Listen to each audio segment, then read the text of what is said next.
Hey students, for those of you that don't know me, this is Coach Max. I work at San Francisco CrossFit, and I believe that everybody can work out and everybody should work out. So I help meet you where you are, regardless of your circumstances. So today we are going to go over how to do a bent over row. We're going to talk about how to do it, why we're going to do it, how we're going to do it, and also all the adaptations and variations to make it possible for everybody to get started. So first off, why we do this? Well, our shoulders, they push and they pull. And a row is a great way to practice our pulling. And so if we can pull well, if we can do this pulling motion well, then we should be able to pull anything well. It's one of the fundamental things our shoulders do. That's why you should care about the row. Now, how do we do it? Well, to do this well, we're going to follow all the basic movement principles that we do at San Francisco CrossFit, and that is having a nice core that's turned on, our shoulders that are turned on, and hips that are turned on. If you do all those things, you pretty much can be able to do all movements pretty well. So let's make this nice and simple. What does our bent over row look like? So for our bent over row,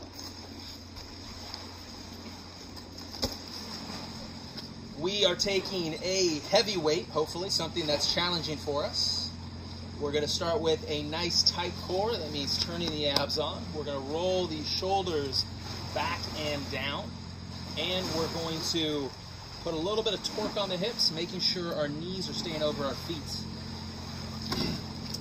I hinge over with the weights, keep my back nice and flat, and then I pull my elbows directly behind myself.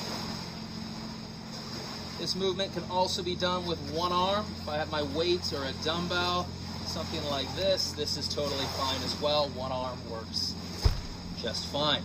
Now, what does a bad bent over row look like?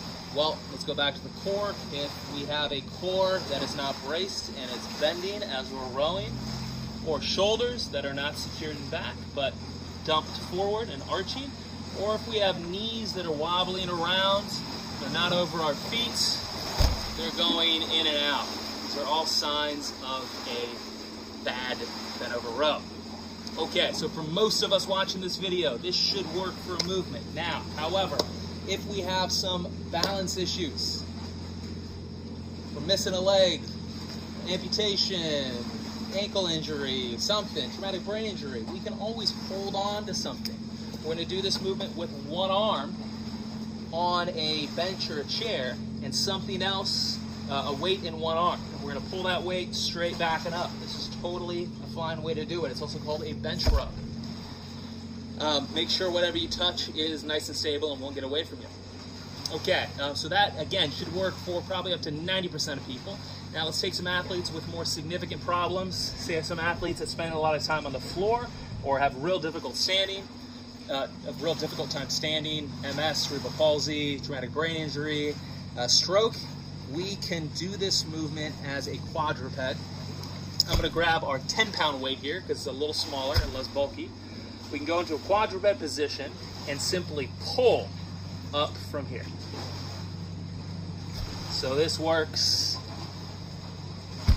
really well.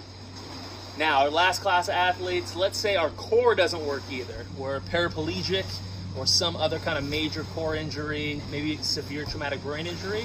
We have a couple other options. The first one's going to be from a seat. So if you're an athlete that likes to work out in a seat, and it's actually just might be somebody that has such issues with balance and stability that sitting down is the only place to be.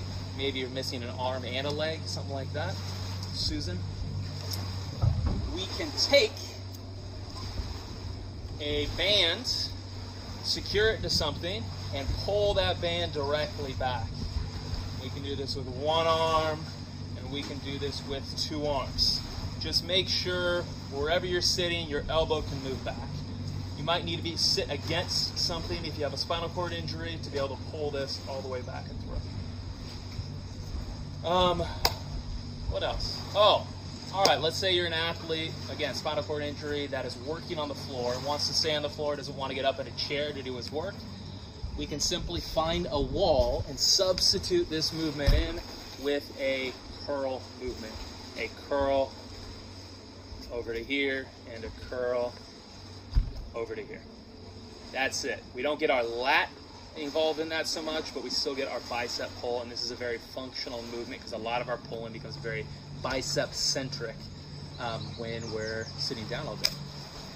Guys, there are our scales for our row. If you have any questions or if any of those don't work for you, I've seen almost every condition I can think of, but if you have something that you think I haven't seen that you need help with, shoot me a comment below and I will help you out. Guys, that is how we do a row movement.